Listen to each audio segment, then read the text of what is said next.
He is a former Secret Service agent who put his life on the line to protect this country, and that is why the President of the United States has entrusted him for this important role.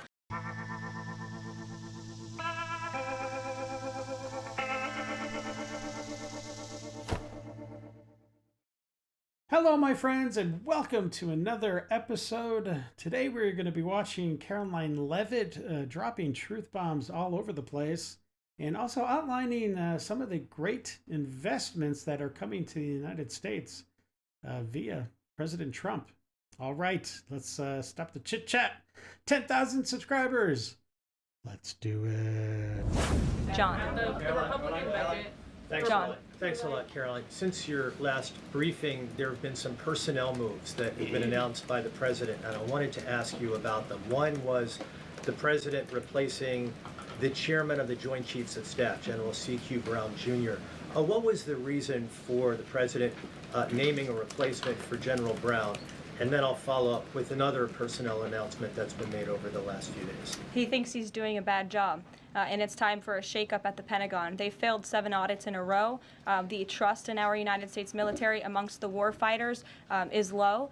The president is shaking up the Pentagon and the Department of Defense, of course, with Secretary Hegseth leading, and he has the right to do that. It's actually quite common from administration to administration to do such a thing. The president, when he swore him in as the Chief of Staff for the Air Force, called him a great man and a great gentleman. Does he distance himself from the remarks that he made back in August of 2020? I think replacing him speaks for itself. James. There's one other one, if I'm sorry. Thank you. On the FBI, the president also announced a new deputy director of the FBI, Dan Bongino. From what has been reported, and maybe this is not accurate reporting, you can tell me, the FBI director, Kash Patel, informed Republican senators that it would be an individual named as the deputy who was a special agent currently at the FBI, and of course Mr. Bongino is not. What was the reason for naming Mr. Bongino to this position, and was Mr. Patel not correct in making that assurance to those senators? I'm not sure if anybody in this room has listened to Mr. Bongino when he talks about the past corruption at the FBI, when he talks about his experience serving for the United States Secret Service. This is a man who loves his country and who has honorably served our country in ways that many people have not. He understands the depth of the corruption at these institutions, which the American people re-elected President Trump to shake up. And I think it's quite despicable to see many networks in this room who have had chyrons on their television screens labeling Mr. Bongino as a far-right podcaster. He is not. He is a former law enforcement agent. He is a former Secret Service agent who put his life on the line to protect this country, and that is why the President of the United States has entrusted him for this important role. He's also an outsider to this Washington swamp, and we often see that when outsiders are appointed to such coveted positions, a lot of people in this city get very, very nervous, and they should be, because Dan Bongino and Kash Patel and Attorney General Bondi are focused on rooting out the corruption at these agencies and ending the weaponization of government once and for all. I'd like to end with something. As you all know, you know what, James? I'm feeling generous. Go ahead. I will take it. Thank you, Caroline. Sure. I wanted to ask Don't make me regret this. I wanted to ask about the Macron visit and the Russia-Ukraine talks in general. Sure. It's pretty clear to my eye that President Macron was performing a kind of delicate dance, lavishing praise on the president while seeking in his own remarks to try to bind President Trump to positions and even specific language that the president has not committed to heretofore. Mm-hmm. One of the most bracing comments from President Macron was when he said that the deal that President Trump is negotiating with the Russians must not be, quote, a surrender for Ukraine. All of the public points that we have heard from President Trump, from Secretary Hegseth, and from other administration officials talking about these negotiations have averred to, quite openly, to concessions from the Ukrainians that will have to be made. The minerals deal, the abandonment of their NATO ambitions, and other elements. So far, we have not heard any administration official suggest a single concession that the Russians should be prepared to make. And so I wonder if you could assure us, at a minimum, that this negotiation process will not be as one-sided as the Europeans seem to think it is, that in fact, President Putin will also be made to engage in some concessions to reach this deal? Well, I think the president knows how to make a deal better than anyone who has ever assumed the office of the American presidency.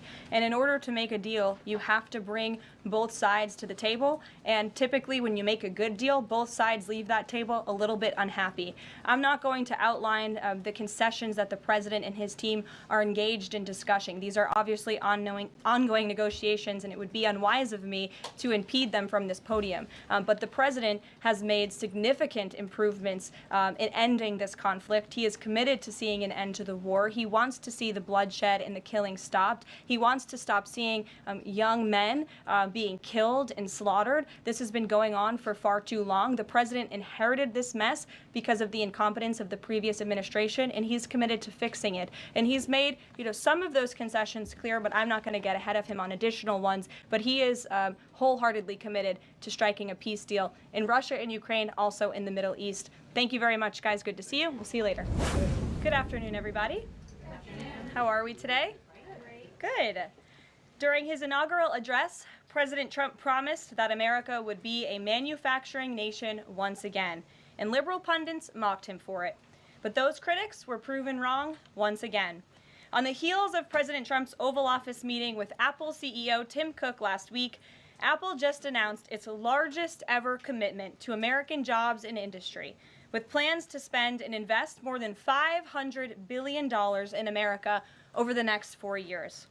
Over the course of the current Trump administration, Apple plans to hire around 20,000 new workers, creating high-paying jobs right here in America.